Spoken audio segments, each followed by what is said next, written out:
friends, how's it going? Zig coming in at the top of the interview today. I have Brandon Postman. Brandon Postman is one of the most innovative and active musicians I know. He, as of now, he's doing a virtual mic night that happens every Tuesday at 8 p.m., as well as running the Postman Press, his own, zine, in which he writes reviews on albums he's listened to and shows that are happening. Now it would be streams.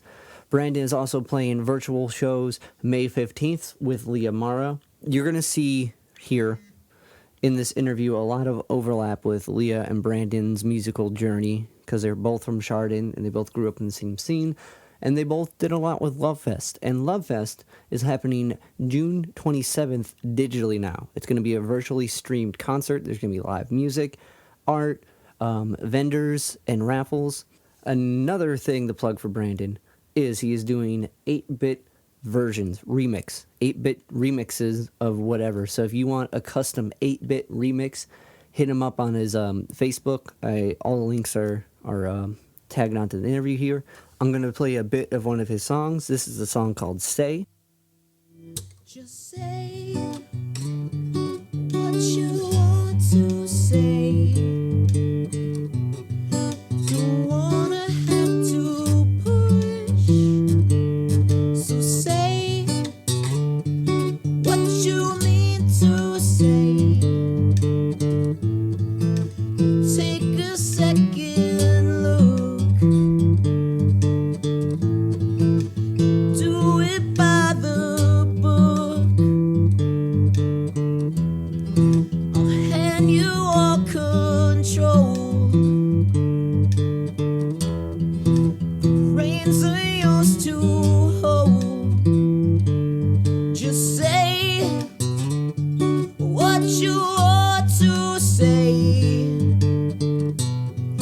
I'll try to listen good. So say what you mean to say. I'll try to take your side. I'll speak when it seems right. I'll tell you when it gets cold. I hope you'll share the floor. 'Cause when it gets cold, I'm not gonna go without my coat. I've been told they live longer where it's warm. It's gonna get old when you don't subscribe to me no more. We go for different shores where they follow different scores. If you want me by your side, coming off for me that ride. Say what you want to say. Don't leave a burning bush. Just say what you mean to say. I'd love to take a look. And by a bit, I meant the whole song. All right, friends. If you hear anything you like, if you can subscribe, comment, rate, review the podcast on any of the podcast platform, it helps us get the artist's voice heard and puts the podcast where it needs to be so those voices can be heard. Without further ado, Brandon Postman. At the Gig podcast, I'm hanging out with Brandon Postman. How's it going, my friend? Pretty good. How you doing? Not bad. How's quarantine been? Pretty all right. Just hanging out, making music, playing Animal Crossing and Tetris. And Nice. That's that's all definitely... you need. For Animal Crossing came out at the right time for all this. As far as the quarantine's concerned, that was on par. I don't have a Switch. I'm actually playing the GameCube version. Even better. Nice. Yeah, I stopped by my parents' house to pick up some stuff and ended up finding all my old memory cards from my old villages. Yeah. So I picked up that first village that my sisters and I created in 2002. We got this game for Christmas. with our GameCube on day one, and so I booted it up, picked all the weeds, and now I'm slowly, paying off my incredible debt to Tom Nook and making it a perfect town. Got to get that golden axe. Hell yeah, brother. Oh man, dude, the GameCube. Okay, I don't know if it was just a generation thing, but for me, that was the system.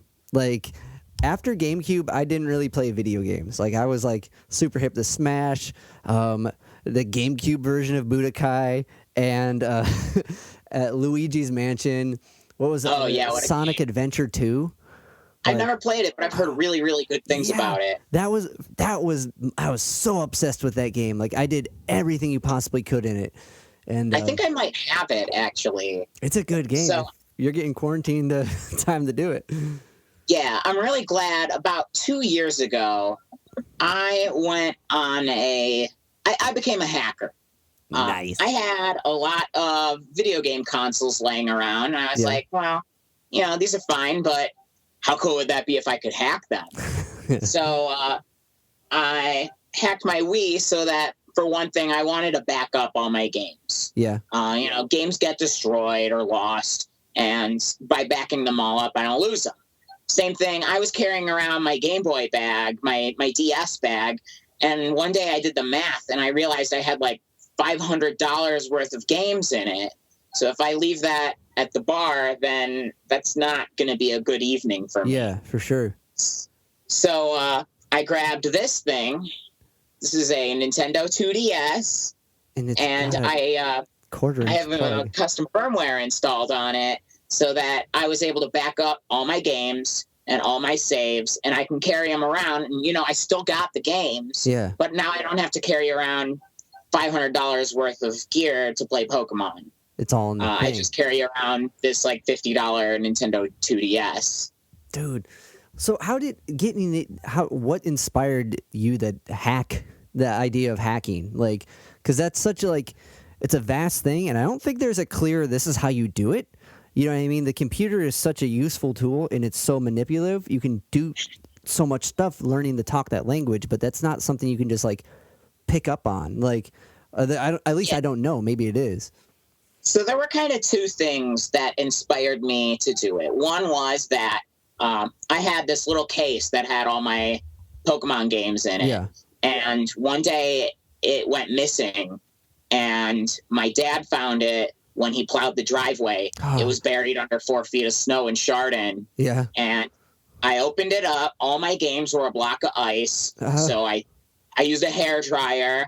I thawed them all out. I put them in rice overnight. I booted them up the next day. All my games worked, and all my save files were still there. There's some tension. I got lucky, and I don't count on getting that lucky again. So that's why I did this, so that I could back up all my saves. Because, I love Pokemon, the whole franchise, and I put a lot of hours in these games, and my Pokemon are like pets to me. I love them. So I didn't want to lose them. So that was one of the reasons I did this. And the other reason was the one I'm using this Game Boy for the most right now, which is, I heard about LSDJ. Great name. Yeah. It's in the 90s. Yeah, in the 90s, this genius named Johann Kotlinski created a Game Boy game called LSDJ, and it is a Game Boy music production suite. You can use the Game Boy's built-in 4-channel audio channels to make music, program the notes, and do anything that, anything within the reason of your Game Boy's 4 little channels. But I had heard about this, and I was listening to 8-bit music, and I said, I want to try doing this. And so I hacked this thing. I downloaded LSDJ from Johann Kotlinski's website for 1 cent. And thanks, Johann. And I installed LSDJ on this DS so that I could be out, if I was out and about, I'm riding the bus or I'm waiting for my food at a restaurant, then I could sit down with my Game Boy and start working on music. So now that quarantine's come around, I realized, I want to fill out my sound. Usually I'm in a band, the Lab Techs, and usually I got my bassist Ryan, my drummer Clayton behind me, and that fills it out pretty well. But I don't have them here, and I don't have a loop pedal. And I was like, how am I going to fill out the rest of the frequencies? And it occurred to me, I'm going to use my Game Boy to do it. That's awesome. So now, for my recent shows, I've been making backing tracks of a bunch of my songs. So pretty much all of my album Beakers, which you can find on Spotify, I've pretty much done the whole album as 8-bit versions, and I just play guitar and sing over the backing tracks. And I've done some covers. One of my favorites, I'm doing Vegetables by the Beach Boys. Nice. I wanted to cover that song forever. Solid and it's super Beach fun. Boys song that no one gives enough attention to. Yeah. And it's fun because, before I play it, I tell everyone who's listening, hey, you have homework while I'm playing this song, and it's to post in the comments the name of your favorite vegetable. And awesome. I've gotten a lot of vegetable comments on my Facebook Live videos. Another one of my covers that I'm doing is the Hamster Dance, which I've always wanted to cover. And it's actually one of the most complex guitar licks that I've ever learned. Yeah. And as I'm playing it, my thoughts are like, man, I'm becoming a pretty good guitarist, and this is what I'm choosing to use it for. This is awesome. That makes sense though, because there's a lot of, in like any electronic music, there's a lot of finite things purposely placed in particular spots. So, and even doing this like roundabout way of reharmonizing it and recomposing it into a Game Boy is really cool. Like, and the fact that that program's free is insane. That's sick. Practically free. He asked for a 1-cent donation or more. One of these days, I'm gonna go to Johan's website and throw him like $500 once this thing starts paying me well. But I think that's I've been thinking how I can use this to try to make a buck here in quarantine. And so I'm going to start offering 8-bit remixes of local musicians' tracks. And, I'll have them send me whatever, their single that they're going to be putting out as a precursor to the album on Spotify. They can attach an 8-bit version right along with it. Yeah, and that's a great idea. Yeah, so I think there's a market of people who like 8-bit music, and there's a market of people who like local music, and I think that could help to bring them together. For sure. Here, if I got this set up right, I can give you a little sample. Yeah, that'd be sick. Let's see. I'll man. Is it working? No, I'm not hearing it. Oh, okay. Maybe if I crank it. Maybe I thought I had the thing set up right, but let's see. No. It's not giving me the option. Oh, well. That's all right. You have to go to the site, friends, to check it out, or hit Brandon up for a custom remix. When you Here, I can just do it this way. Check this out. That's awesome. It's wherever I go. No shit. Dude, that's amazing. Oh, man. Just started working on that today. Yeah, that's amazing. All right, at the end of this, let's catch up about that, because that's cool as fuck. All right, yeah. Definitely. I also did, a couple days ago, I did a remix of Sean Brewster's been doing his Beard and the Brew morning radio show. Yeah. One of these days, he's going to have an 8-bit version of his theme song playing, and that's me. Hey, that's so cool, man. What a good, like, you've always inspired me this way. You've always been innovative about something in a lane I've never seen anyone do. Like, even with, like, right now you're doing a lot of mic nights, and you're hitting up people around the world. And, like, when I was, we were talking a little bit earlier before the podcast, and, like, I hopped on Megan's to check it out, and to me that was a really moving experience to see everybody again and everyone sharing. There's these people from out of the state, and then like it hit me then hearing about what you were doing, playing with people around the world, and I was like, this is sick. It's such a cool thing, and like, even with with the Postman press, like no one's really writing their own like zine in the way it's more of a zine, not more than a zine. But you've always found like really cool ways to like do your thing in ways that other people aren't. And that's always inspired me, because it's always been 100% you, and you've never like stopped. You're always into something else. Like this 8-bit thing is so sick. Like that is awesome. I'm psyched about the 8-bit thing. But here, let me talk a little bit about those things. Yeah, it's kind of I kind of want to step back too, but let's plug that, and then I want to talk about where this guitar fell into your hands. Yeah, here. First, I'll talk about the Postman Press. If you don't know, I write a newsletter about the Cleveland local music scene. I started writing it in August of 2018. I was massively depressed, and I'd just gotten back from a big, stupid road trip around America. And I just wanted to dig into my local music scene. You know, I thought I was going to go out to California and just stay there. Yeah. But once I got out there, I realized how much I love evergreen forests and that there are 0 of those in California. Everything's just burned to a crisp. So once I got to Cali, I stayed for a week, and I was like, I'm going home. And I got home, and I just wanted to focus on the local scene. So I started writing a 1-page zine, the Postman Press, my newsletter. And it's always got a list of upcoming shows for the month. And it's always got little features plugging what other people are doing. I always talk a little bit about myself. But I print it out on 8.5 by 11 standard printer paper, fold them up, carry them around in my little Game Boy bag, and hand them out for free at shows, just to try to generate people coming out to my shows and going out to the shows that I want to go to. And it's gotten me some new fans, and it's gotten some of my friends some new fans. I love when I hear somebody say, oh, I joined your email list and found out about this show, and now I'm here. That's like, awesome. Yes. And your email list people can find at? profpostman.com. Prof like professor. Nice. A Pokemon joke, obviously. Yeah. I really like alliteration, so Prof Postman, Postman Press. Yeah, makes sense. All the P. That's awesome. Yeah.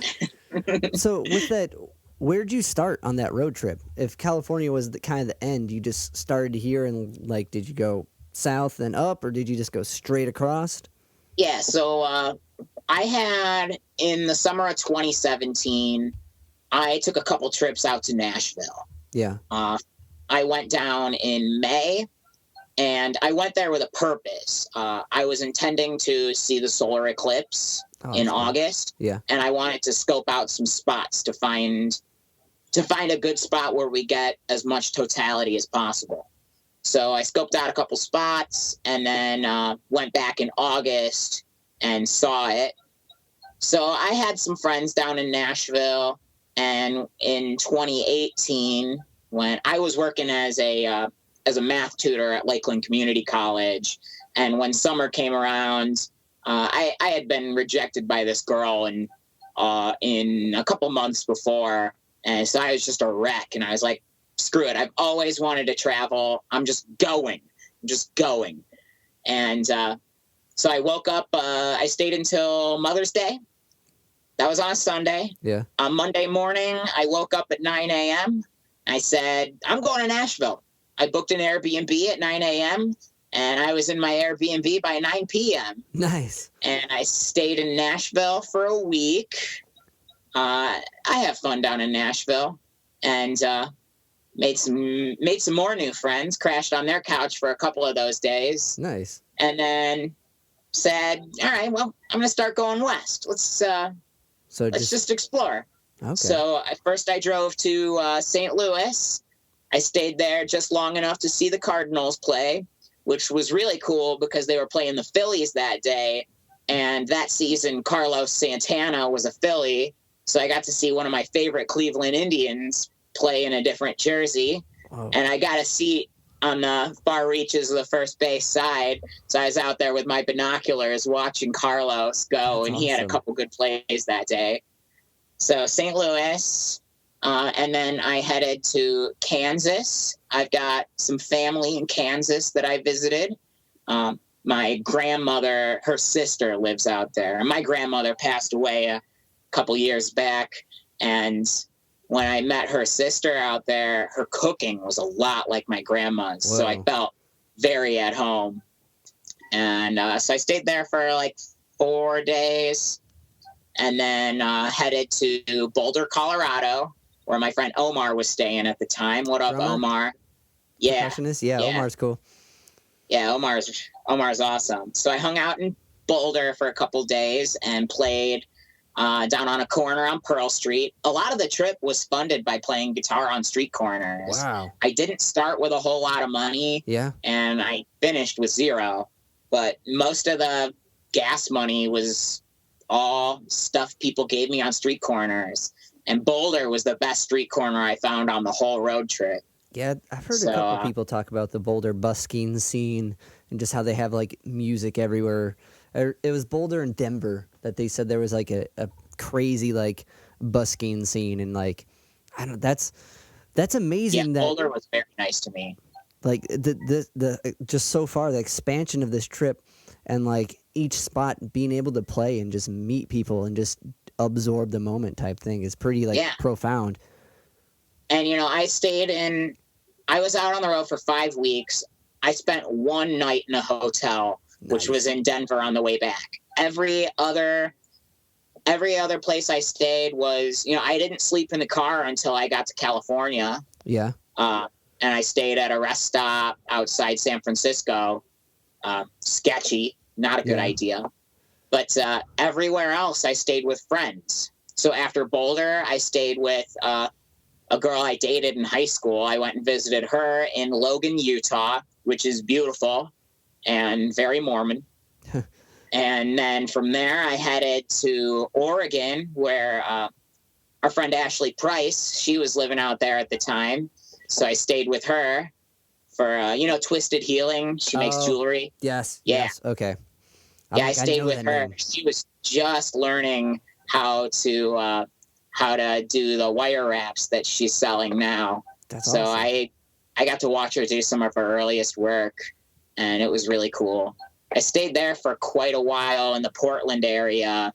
For one, because I was playing on street corners there, and it was all right. And for another, because I ran out of money and needed to play on street corners. So then I scrounged up enough cash to leave by working some odd jobs, and headed south and ended up staying in California for a total of a week. Pretty much the first 2 days were on the road to San Francisco. I spent a day busking down by the Fisherman's Wharf, which was pretty good. Yeah. And then got enough to head to Los Angeles. I always wanted to visit Los Angeles. I'm a huge fan of the Doors. Nice. So I wanted to get down to Venice Beach and see the thing. And see where Jim and Ray met. And I had a buddy who was living down there. My friend Elliot Bocari. I went to high school here in Chardon with him, and then he ended up moving out to L.A., where his brother was living. And I kept telling him, every time he came home, I would tell him, next time I see you, it's going to be in L.A. And I wanted to make that true. And finally, I did. I went down to L.A. That's awesome. And you know what the first thing was that we did when I got to his house was we watched the Indians game together. It was so cool. That's awesome. Elliot was always riding his bicycle from Chardon out to the Indians games. So he's a big super fan. Whoa, that's a hike from Chardon? That is a hike, yeah. Because Chardon to Cleveland's about an hour, so that's a 2-hour bike ride. Like, maybe more. Like, I'm thinking highway too. Like, yeah, right. Wow. Usually he'd have somebody come out to the game. His dad went to a lot of those games too, and his dad would drive there and then throw his bike in the back of his car for the way back. Oh, that's cool. But sometimes he'd go to an afternoon game, ride there, watch the game, and ride back. Jeez, that's awesome. That dude's awesome. The dedication to do that and the faith. That's rad. So so you guys meet up and you're watching the Indians in California. Was that kind of like the start of like the call to go home type deal, or was like that like after being there for a week and seeing? It's weird. I've talked to a few people who have kind of gone on these ventures far out from home, and it's always brought them back, even like distance and like really, mentally. When I started feeling homesick was the stretch between San Francisco and Los Angeles. I stopped by a couple of national forests because I was planning on doing some camping. So the first one I got to, I got there, set up my camp. It was there was a lot of other people camping out there too. I got there, set up my camp, got comfy, was just about to smoke a bowl, literally had the lighter in my hand. Yeah. And it's legal out there. And this park ranger truck comes pulling over, and a lady rolls down her window. I peek my head out of my car, and she's like, hey, we're evacuating the park because there's a forest fire coming up over the ridge. You can leave your stuff and come back. And I was like, no. So I packed everything back up, left, and stayed at a rest stop that night. So that was kind of the first off-putting moment in California where I was like, this isn't all it was cracked up to be. That sounds terrifying. Yeah. And then I went to another national forest. I went to Mendocino, which was also dry, barren, a lot of big rolling hills with these roads carved right into the side of them. And I was trying to find this campsite and ended up off-roading. I was driving this 2000 Chevy Blazer, 18-year-old car at the time, with about 95,000 miles on it. And I was taking it over these freaking dirt bike ramps and forded a stream with it. I got to a point where I realized if I didn't turn around, I was never going back. So I turned around and stayed in a rest stop that night. That was the same day as I got kicked out of the campsite for the fire. Jeez. So those couple experiences, I was like, man, this wouldn't happen in Ohio. Yeah. Forest fires aren't a thing out there right now. Yeah, for sure. So that kind of got me ready to go home. And then a couple days busking on Venice Beach helped me want to go because it was really crowded. And a lot of people that's all they do. Yeah. So they have setups and they have cones set up so you can't steal their spot. Jeez. And so territorial. California wasn't everything I wanted it to be. So I headed home really fast after that. Gotcha. And busking on the way up there seems like it was pretty decent though, and it sounds like they were open to a guy out of town floating through, being able to play and make some change. Yeah, Nashville's pretty okay, especially if you can catch the end of a Predators game, especially if you can catch the end of a Predators win. Oh, yeah.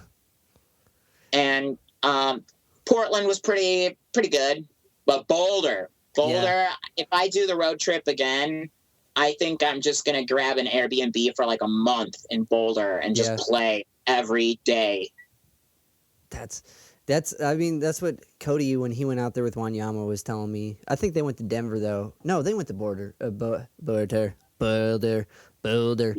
And I have a few friends that live out there I've met through just playing, and, like, they just talk it up. And, like, but that's, because, like, it's weird now that we're doing like this online thing, right? It's almost like digital busking in a way. Like when you're busking, you're in a different mindset of playing. And I remember even when I first met you, you were doing a spot in Chardon like all the time. Yeah.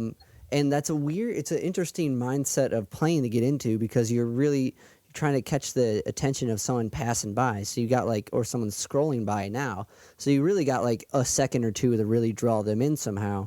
And and then, for someone who's watching, that second or two may have been, it's weird what works and what doesn't work, and I don't think there's a wrong or right way to do it. But there's definitely a mindset you get into of I found a great spot, and I'm not going to reveal it because I don't want people to go close location. But I'll tell you, what works for me is I busk next to an ice cream shop that's got tables outside. So people come, they buy ice cream, they sit down with their kids. There's a bunch of benching right nearby. So people are sitting, and while they're eating their ice cream, they listen. Yeah. And a lot of people will throw me a tip after they sit and listen for 10, 15 minutes. And a lot of people have little kids. And if I get their little kids dancing, that's $1. That's $1. And it's not even about the dollar. It just warms my heart when I get little kids dancing to my music. For sure. That is the most pure expression of joy that I can find. Definitely. And little kids will do the exact opposite too if they do not dig it. They'll be like, that's not Baby Shark. you're doing it wrong. You know, they're not afraid to tell you you know nothing, and your life experience, you're like 30, you're 40, you're 50, 60, 10 years of what you've been doing does not matter because you are not doing Baby Shark right. They have no fear of confronting you on that. Or like an adult's like, they've spent some time. I don't want to tell them they're, you know what I mean? But, yeah, I was doing a show recently on Facebook Live, and it turned out my niece, she is 3. She was in the audience, Aw. and she requested me to play the My Little Pony Friendship is Magic theme song. That's awesome. So I had to learn that one real quick. I think I might just add that to my repertoire. That's sick. You knock out But I do the songs Pokemon theme song, and that always Yeah? goes over. Nice. That's awesome. I know the second verse and everything. Yeah. Can you do the Pokemon And the key rap? change, it's actually, I've been listening to it on repeat Yes. since lockdown started. It's gonna because happen. I want to do it. That's going to be amazing. That's going to be the best day ever. You got to make a video of that for sure, just by itself. Well, that's, you like got this, like, ever since, I forget when we went over it, but I remember hanging out with you once and like, you were just people were calling off tunes and you're just knocking them out. You didn't have a piece of paper in front of you. Like I very rarely play with a set list. Like, or not even just a set list, like a lyric sheet for like tunes you're covering. Like I have to have a tablet with words because my memory.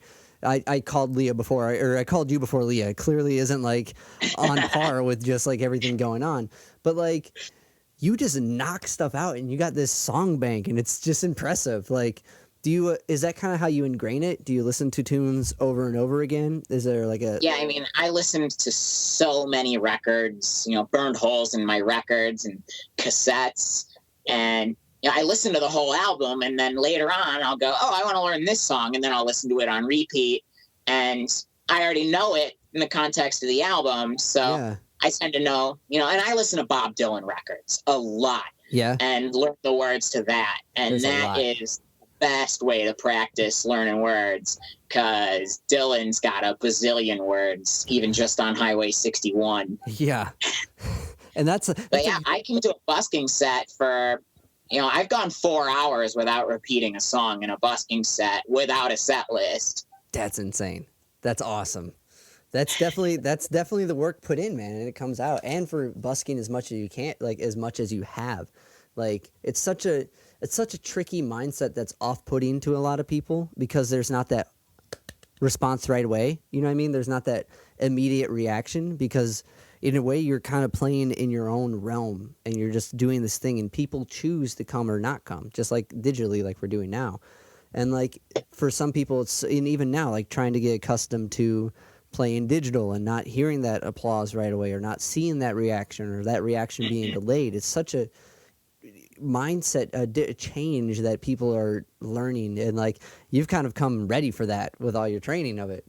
Like, Yeah, I think so. It's a little different than, I haven't had a job in the summer in the last 3 years because busking has paid me so well. that's awesome. And it's kind of tough right now because I'm looking at this summer, I'm not going to get to go busking probably. Yeah. And yes. so that pretty steady source of income is gone. And now I've come ready to do the digital thing. And I feel like I've kind of established myself as a leader in it, even, through the open mic nights that I've been going to. I've hit open mic nights everywhere. And now I host one. And that's been really fun. But what I've noticed is I'm just another guy on the internet with a guitar now. Yeah. I try to do the Game Boy thing to be a little different, but all the musicians are playing here now. It's different than if I'm the one guy who goes down on the street corner. Yeah, you got a point for sure. So I feel like it's harder to set yourself apart in this environment. So I am just trying everything I can to do it. Well, I think you're gonna hit a home run for sure, especially with like this Game Boy thing. Yeah, fingers crossed as well, because like you've always been innovative, and you're gonna hit it out of the park with something, my friend, for sure. And like, I hope so. Trying real hard.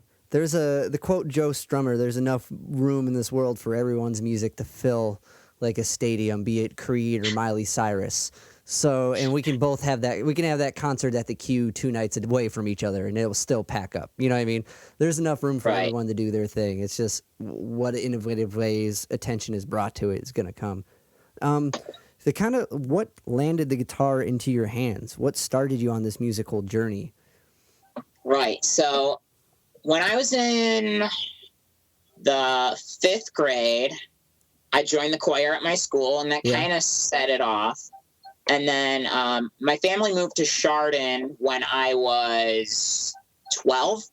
Yeah. And right around then, we had a drum kit. And my mom had wanted to learn to play the drums. And then once she got the drum kit, she didn't want to learn to play the drums anymore.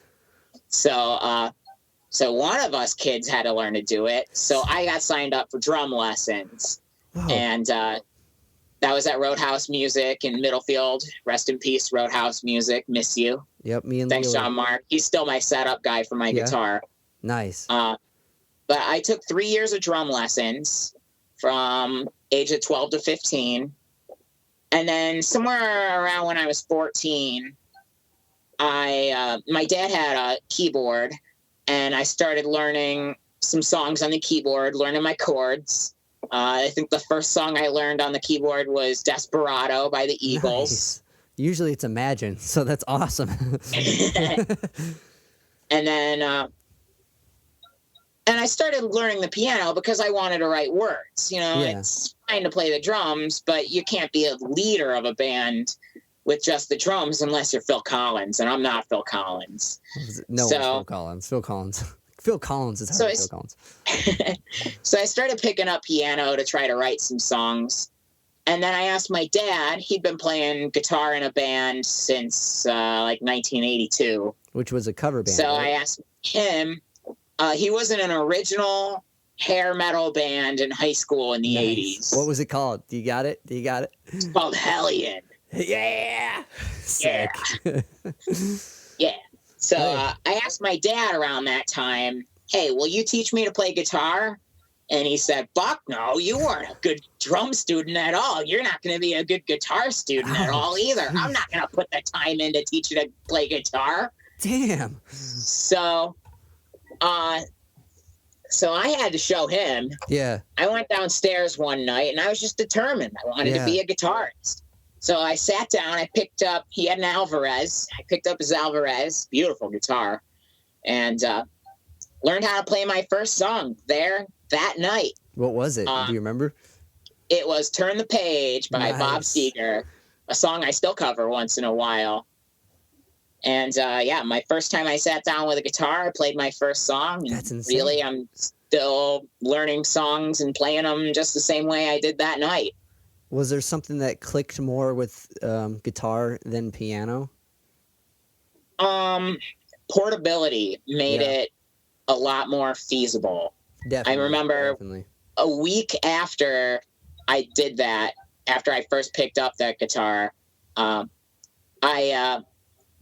of my other gigs is I work as the announcer at a go-kart track at Thompson Kart Raceway. What? That's awesome. Yeah, it's really fun. I've loved auto racing since I was a kid. And around that time, between the ages of 12 to 15, when we moved out here to Chardon, which was like 15 minutes from the track, I was a kart racer. My dad and I were kart racers together. And so I remember we had a night race. We were doing a doubleheader Saturday night, and then Sunday during the day we were doing races. So a bunch of us spent the night at the track, and my dad brought his guitar. And I said, here, let me pick that thing up. And the girl I was dating and her mom were there with us. And at our little campfire, I played Turn the Page. And my dad was like, oh, no, that was pretty good. This is going to be trouble. That's awesome, though. So you got to show him. You're like, I got it down. Who's a guitar student now? Yeah, so then that year for Christmas, they bought me my first guitar. Oh, that's awesome. And, it's the guitar that's sitting next to me here today. So it's a little worse for wear, but wearing it well, to quote back. Ba-boom. Was it now? Sorry, I didn't mean to cut you off. Yeah. That's cool. Well, that had to be a nerve-wracking first like pickup as far as playing in front of people. Like, to me, I always had problem. I never had really a problem playing a mic night with people I've just met, right? But I have had a problem with playing with like a family member or someone I'm going to see for the rest of my life, or like in your case, your current girlfriend. You know what I mean? There's the whole like. Even though they're the people that care, to me, that always like was like, oh, that's the scariest part. Like, Yeah, she was a long distance girlfriend too. She came a long way to watch me race. wow, where from? She was down in Columbus, which is a long distance when you're 15 and don't drive. Sure, definitely, super long distance, and there's no biking for that one. There's not biking to any Indians game. Wow. That's amazing. So and like. So piano, I mean, even it's played differently, right? And you still kind of dabble with it, I'd imagine, like with programming and a little bit. I've got a little keyboard here sitting next to me that I use a lot when I'm working on my Game Boy because I can see the notes there a lot easier than on the guitar. Yeah, because I was talking to Sean Brewster about it actually. Like we were talking about how piano. When you look at it, when you look down on it, you can see all the notes laid out, and you can see how music works in a really clear way. And with guitar, it's kind of like I threw a metaphor of like looking at the roadmap of notes on a guitar is like being in a city and looking at each block. You know what I mean? You move from spot to spot. It's like Washington, D.C. And then looking at a piano is like being on a hill and seeing all those blocks from afar. You can see where everything falls. And it's like, a good analogy. Thanks. And like, so doing what you're doing with programming, I can see how that like, or composing that way, I can see how that's much easier to work like that. But like, as far as like expression, to me, like guitar is like way easier to handle. I don't know. But yeah, you can bend notes and you can slide notes. You can't do that on a piano. Yeah. And you can. You just got to have a specific piano to do it, and I don't. Wheelie one. Or some piano chops for sure to figure it out. Yeah. That's another thing with piano. Like, I've been working on, over quarantine, learning how to play more pieces. But that being, where do you start? It's either you go by the book. Like, it was interesting because Leah started with piano too, and started when she was 12 as well. Which that's been like the magic number with all these interviews here, is a lot of people started writing and being musical at 12. And I'm like, where was I? Like, that's amazing. Like, I was the most boring 12-year-old ever. I was playing Pokemon cards and Dragon Ball Z. Like, I was doing both of those things too, but I don't know. So it's just an interesting kind of overall comparison. It means nothing really, but it's just stuff that's been sticking out to me. Now, when did the Postman name come along? I started using the name Postman. So my real last name is Karcic, Karcic, Karcic, which is a pretty bad name especially if you're a race car driver. Oh, yeah. So, I guess that makes sense. Yeah. So, and it's hard to spell too. So I wanted to pick a name that was going to be really easy to spell, and I went with Postman. I came up with it when I was a sophomore in college. I was going to Kent State University. Never graduated from there. Haven't graduated at all, except for I have 2 associate's degrees. Ba-boom. Thanks, Lakeland. Ba-boom. But yeah, I wanted something that was easy to spell, and I made that little envelope logo because it's instantly recognizable and really easy to draw for graffiti. So I played my first show as Postman at Stone Tavern in Kent. The old one or the new one? The old one. Nice. That's the best one. Yeah, right there on 59. And yeah, that was around August or September or October of 2013.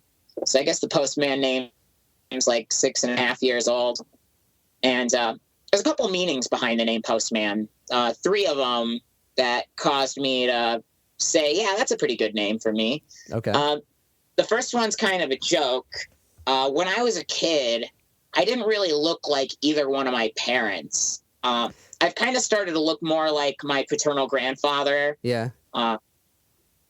we really noticed it when I was in a high school production in my drama club where I wore a bald cap and a mustache. That's when it became clear I was a car sick after all. But when I was a kid, I didn't really look like either of my parents. So there was this ongoing joke that I must be the mailman's baby. That's an awesome tie. Okay, that's 1. 2. So that's 1. 2 is I'm a big fan of Nintendo, if you haven't noticed. And one of my favorite games is The Legend of Zelda Majora's Mask for the Nintendo 64. Classic. And I remember very clearly the first time I played that game that if you go on day 3, at the end of the game when the moon's about to crash into the earth, if you go to the post office, you can find the postman. And throughout the game, you've been shown that he's this hardworking fella and he's really committed to his schedule and he won't miss his schedule for anything. And if you catch him at the end of the game as the moon is falling, you find out that he's written himself a letter and mailed it to himself and delivered it to himself. And he has received it from himself. And the letter is urging him, your life is more important than your schedule. You need to skip town so you don't get killed if the moon falls. And he reads this, but he still just can't convince himself to leave town to save his life. And he's on his bed and he's just weeping. Whoa. And that image really affected me. I loved that character development for him. And then as you play through the game, you get to save him. And later on, after I had taken on the Postman moniker, I played through Majora's Mask again. And saving the Postman was one of the most satisfying things I ever did in a video game. You get to watch him skip out of town. He's so psyched. Man, that's such an existential, philosophical thing this character, a side character in this game goes through. Because I played that game too, and I completely forgot about that until hearing you rehash it, and I'm like, that's amazing. That's such a deep movement, a deep character development for this character in this game. That's insane. Yeah, strong enough to influence me to take this name. But there's a third reason, and this one's the real reason I went with Postman. I am very interested in science and technology, mathematics. I was an engineering student, getting straight A's for a couple of years there before, heartbreak set in. But I envision a future. All right, so here's the whole story. When I was down at Kent State around winter of 2012, I tried marijuana for the first time. And my buddy, our dealer, invited us over. We went over there and we visited. And he says to us, hey, you guys, I just saw this awesome video and I want to talk to you guys about it. I think that we could be the first immortal generation. Whoa. He said that technology and biotech and genetic engineering could allow us to be biologically immortal. Telomere lengthening solutions might cause aging to stop. You'll stay basically the same biological age you are when you go through the therapy when it becomes available. And so this guy told me, I think I'm going to start trying to live healthier so that I can get to see that day and live forever. And that conversation that we had just totally shaped my whole next 3 years of becoming more interested in science as a major. I ended up switching to biotech the next semester as my major, and then started reading a lot of science fiction, particularly Isaac Asimov is probably my favorite author. Carl Sagan's a big influence on me, and Robert Heinlein. And I started to wonder, if we do approach this biological immortality, is that an evolution of man? And will we even be mankind anymore? Will we become something else? And I thought of a name for that. And that name was Postman. The post Oh. is not male. Wow. It's a prefix. It means after man. What will we become? Whoa, that's sick. That is a really cool, like, because you got that career, but that's wow. Because like your friend has a point. There's so much development of technology going on that could be a thing, and like who's to say that humans aren't the single cell organism of, you know what I mean? How maybe we're just the multi-cell thing that becomes the next evolution, which is the robotic cell. You know, why do we make this technology and all this stuff? Is it just us evolving to that, just like how the single cell became like a multi-cell and the biology stuff I can't remember right now. Yeah, the shape of the universe on a macro scale looks almost identical to the shape of the universe on the micro scale for bacteria and cells. And, you know, and even the atomic model. You know, the way that planets revolve around stars and stars revolve around basically black holes at the center of galaxies looks just like protons with electrons orbiting around them. Yeah, that is mind-blowing. And that is the whole like rotation of like electrons and how they disappear and reappear and how you really can't track it is also mind-blowing. Like I kind of, the more I went to school and learned stuff, I'm like, learning sick. This is so much cool. This is so much fun. I like knowing about things. And like, because it leads to thought-provoking conversations like that, which leads to thought-provoking art like Postman. That's amazing. I could not have thought of a better like explanation for that in my wildest dreams. That is insane. That's so cool. Yeah, I wanted something that had a lot of layers to it. That definitely does. And it can expand so much more. The more stuff grows and the more you learn about it and the more you meet people that are doing things about it. And it's a sick name for just even a band, too. Like Postman and the Lab Techs makes so much more sense now. Which, so to kind of like rope it into that, when did you go from playing Turn the Page by yourself to writing your own music and playing in groups? Because you have like 3 albums and a couple singles on Spotify. Or is it's 2? No, it's 3. I've got 1 full-length album. Yeah. I've got an EP that I made instead of destroying myself. And I've got a couple singles I've put out since then. Yeah. Okay. Yeah, that's the big emo one. I listen to a whole lot of emo stuff. Yeah. Spotify recently told me I'm in the top 1% of listeners to the band Senses Fail. We were talking about that. That's awesome. Let It Enfold You is such a good album. Wow. But when did it go from you by yourself to bands? When did that take place? Was this about the same time you met up with Leah and you guys were running those shows? Or was this something, or is this kind of how you guys met?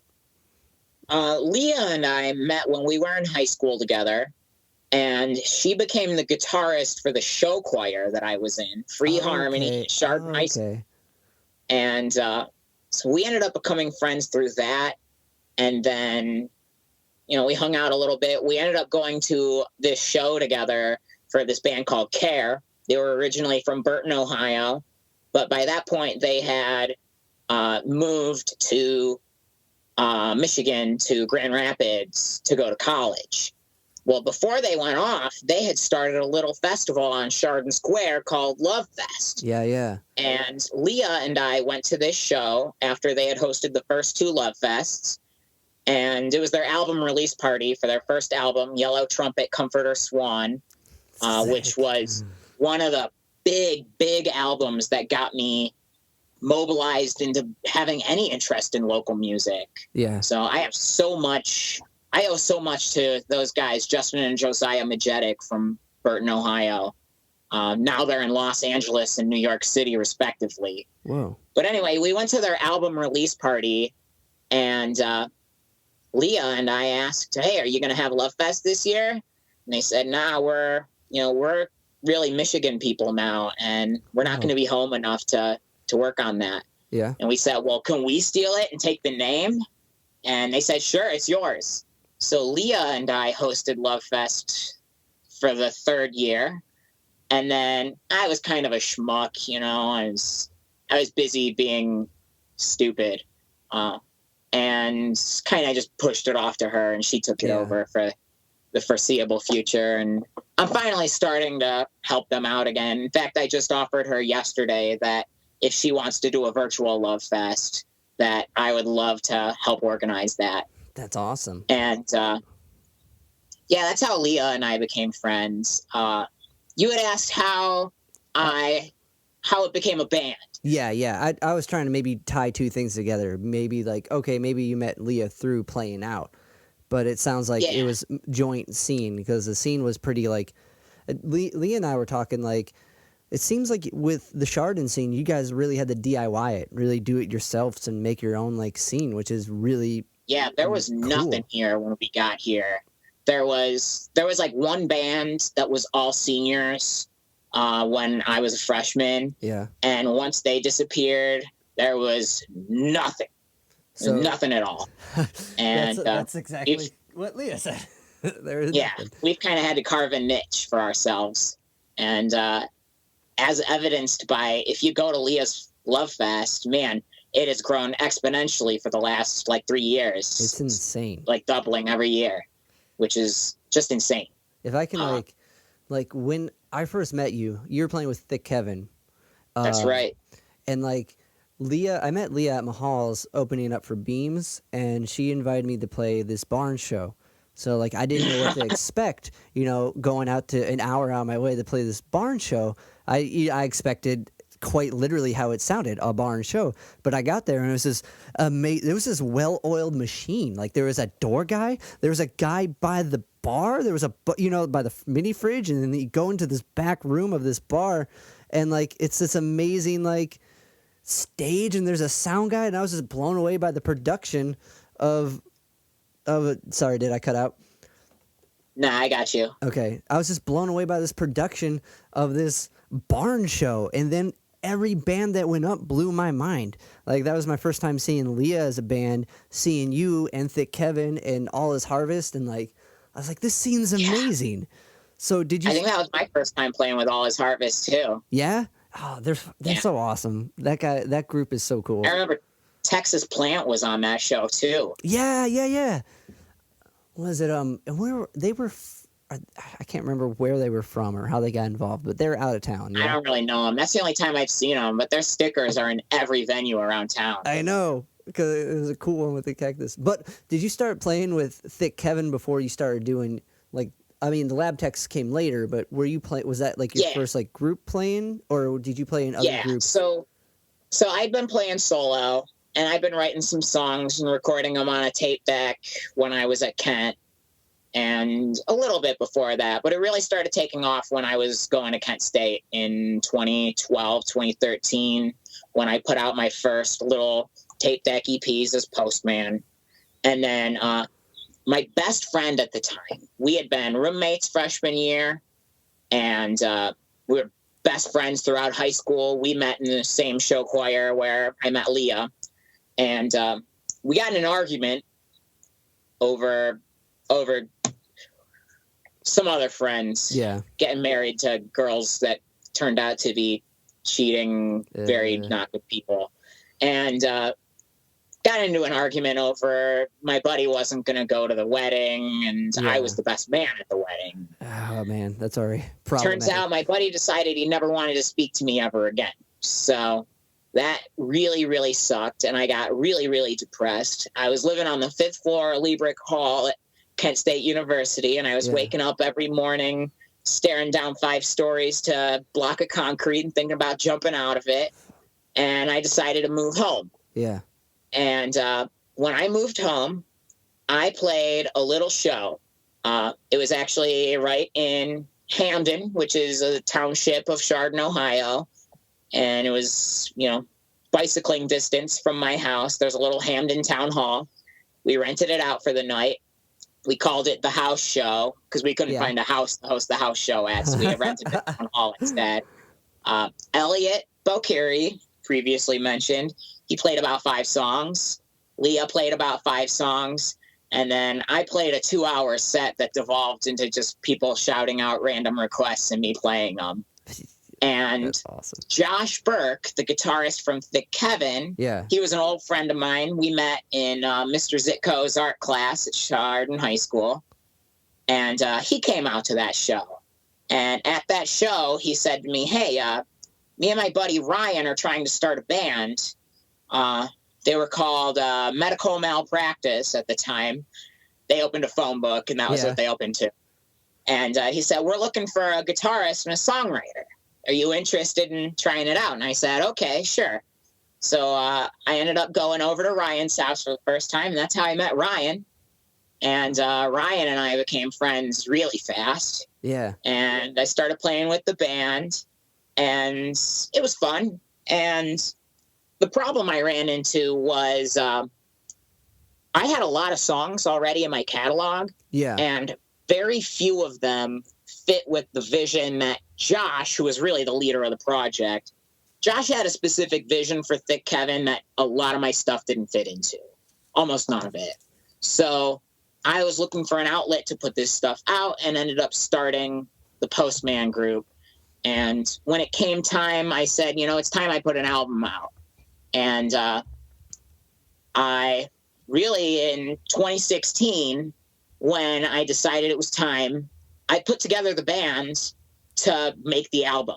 The first time that band played together was the first session for my album Beakers. We recorded it on a Tascam 488 Porta Studio, which is a tape cassette machine. Yeah. We recorded it in Ryan's kitchen, much to his dismay. And he offered the kitchen. Yeah. I just took his offer. The first time the Lab Techs ever got together, we didn't have a name yet. Clayton and Ryan had just met probably like a month or two before that. I had brought Clayton out to a couple of the bonfires at Ryan's house. And the first time they played together was that night. We recorded Caught Up, which you can hear on the album, that session. Still one of my favorite tunes of yours. Thanks. And then we also recorded Snap Out of It that night, which we ended up re-recording better, but those sessions still exist. All those tapes are still in Ryan's closet at his house. Yeah, just waiting. Yeah. But that's how the Lab Techs got started, is I needed a band to play on my album, and I knew Ryan through Thick Kevin, and I knew he was a great bassist, and I knew Clayton from once I got back from Kent and was really depressed, I started hanging out at the Ledges for 2 or 3 summers. And I met Clayton playing guitar around campfires, and he was carrying a djembe around. And that's how we became quick friends. It seemed like anything I put down, he could pick up. That's awesome. It's definitely a tight crew for sure on the record with those two guys following you. And I think, we don't practice very much. Usually before a show, we get together like 2 or 3 times just to brush up. But that's what I love about those guys is, if I don't see them for a long time, we come back and it's like nothing changed. I think it's interesting when you find a group you can musically meld with. There's something with personalities that melds with that too. Like there's something with an overall relationship that it's weird, especially if it's like a songwriting partner or whatever type of partner. It clicks, and no matter the distance of time that is between you two, like it just seems like that was never there. So that's awesome. We don't believe in time. We're not into time. The time. What was it? Cool, man. So, and then everything that came up to now, but and I know you've definitely checked out some of the virtual shows. Yeah.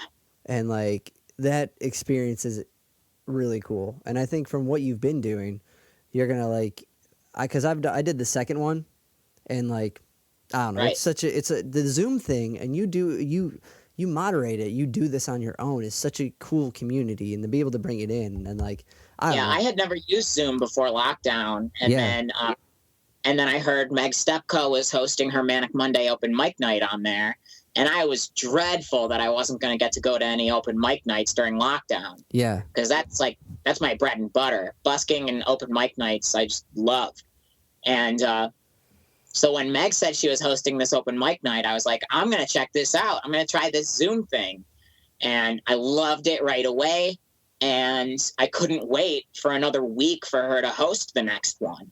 So then I just started searching Facebook for other people who were hosting Zoom open mic nights to see if anybody else had the idea. And as it turned out, I found a few. Yeah. So now I've been to open mic nights in Cleveland, Madison, Wisconsin, Phoenix, Arizona, Colorado Springs, Colorado, and twice now I've been to different boroughs of London, England. Whoa, how's that as far as like a crowd? Do they pick up on like this guy's from out of town type deal? Like if you're actually there, and like is it like? I'm definitely the only person who says y'all in that group. Y'all playing good now. And it's funny, they've all got these British accents, but they still make fun of Cockneys. Well, is it musically similar to what you would find here? Like, is there like the Megan Stefka of England and like the Leah Mara and the Dave Ziggy of England? Like, are you seeing these weird character traits? You're like, you're the Dee Prater of England. Like, I mean, there's some people that stick out for sure. Yeah, especially the hosts. Yeah, the hosts all really interesting characters. And awesome. One of the big takeaways from it is I think I was the first person really doing this, jumping around. Yeah. Because I jumped into these groups and I was, people were kind of flabbergasted, like, whoa, there's a guy from Cleveland, Ohio in my group in Phoenix, Arizona. This is weird. And now we kind of have this little league of open mic night hosts building up. That's where awesome. We all go to each other's shows to cross promote. And now a bunch of the crew from Meg's show is coming to my show on Tuesdays. So on Mondays, we're going to Meg's show. And then on Tuesdays in the afternoon, we go to Alan's show in Wisconsin. Yeah. And my show's on Tuesday evening. Like 8? And then that's right, 8 Eastern Standard Time. Important to note in this environment.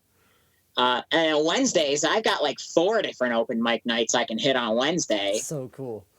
So different people who I've met at these different groups have started showing up at each other's open mic nights and becoming fans of each other and influencing each other. For example, I went to Meg's open mic night this Monday, and Jared from Phoenix and Rachel, they play in a band together called A Casual Divorce. Yeah, which is great. They came out on Monday night and they played, and they heard me play. Well, I played this new song that's not out yet. It's called Inner Rookery, but I've been distributing some of my crappy demos to people to just play test them and let me know which songs I should re-record in high quality. Well, I played that song on Monday night and then sent them the demo because they were interested. So then I show up at my open mic night on Tuesday, and sure enough, Jared and Rachel, A Casual Divorce, show up and cover my song. Which is amazing. That's so cool. It was so cool. I mean, they did it with harmonies. Yeah. I just played it on guitar. They played it on keyboard and guitar in a different key and everything. I didn't even know what to say. I kind of still don't know what to say. That has to be so flattering. And that's the beauty of, even though we're locked down, there's a way to expand and reach out. And I think after all this is done and we're able to go to Kelly's Pub, there's these virtual webs we weave are still going to be as relevant and meaningful as the reality webs we weave and like the people we meet and see in real life. Not that this isn't real life. This is real life. But you know what I mean? Like, I think this medium is going to meld in with what we're doing. And if you don't have streamed and real mic night, what are you doing? You know what I mean? Like, if you don't have the stream party after your real mic night, what's going on here? And I think it's like one of these days when I don't have to do a bunch of video lessons, I'm going to hop on and follow you and go on a mic night tour with you when I get my Zoom to sound rights. Like, seeing you bounce all over the world and seeing what Meg's doing and being a part of it for a little bit's been super inspiring, and it's been super fun just to be around our friends again. But I keep saying I've always wanted to tour the world, but I never had the time or money to do it. And now I have all the time, and it's free to do it. So I'm doing it. And I'm excited because I'm making a lot of friends all over, especially all over America. I've been really successful at finding people across America. And now a lot of those people have been saying, hey, once this lockdown's over, when you're coming across the country, we want you to stop by. We want you to play a show with us. And if you need a place to crash, you can crash on our couch. So I'm using this to build a web of places that I can couch surf for my national tours. Which is awesome. Which makes it so much more feasible because then I don't have to pay for hotels. And that's so expensive. And there's like a thing when you go to out of town and you're going to meet up with someone you have a relationship with, or there's like the project, they put more effort into helping that show become a thing. And like the outcome of it, even if it's like a DIY venue, is such a more fulfilling experience. I was talking with the Dream Masons about playing DIY venues, and like that's such a vital thing that means so much, even though it can be like in the dingiest of places. And like, right. So, yeah. Have you been to the shop? Yes. I've seen Rebels played a few shows there. Favorite. I know, they burn their shit before they play. And like, yeah, I wrote a Facebook review for it. I said I only got hit by one firework last time I was there. But that's not true anymore. Yeah. Actually, last time I was there, I got hit by 9. What the fuck? Yeah, they're crazy. It was a good night. Yeah, we played last show. Sea Levels played like a handful of shows there, maybe like 4 or 5. And like the last one we did, I remember it was with the Pizza Creeps, and it was the best response we got there. Like it was like the current lineup with Pat on drums, and like it was just an amazing night, and the place was bonkers. Everyone was crazy there, and it was the coolest experience ever. So it's a bummer they're no longer doing shows, but it's cool they're recording people now. Yeah, we played a show there where we followed the Pizza Creeps, and it was the Halloween show. Oh, sick. And so the Pizza Creeps ended their set with a heavy metal cover of Pour Some Sugar on Me. Yeah. During which they poured a 5-pound bag of sugar all over themselves, the stage, and the audience. Yeah. So me and Ryan and Clayton got up on that stage, and every step was like our shoes sticking to the floor. It was disgusting. Those pedals. And then every time, you touch your face and you taste sugar, and you'd be like, hygiene. Yeah. This has been on this stage, which definitely has not been mopped, or maybe has, but it doesn't matter.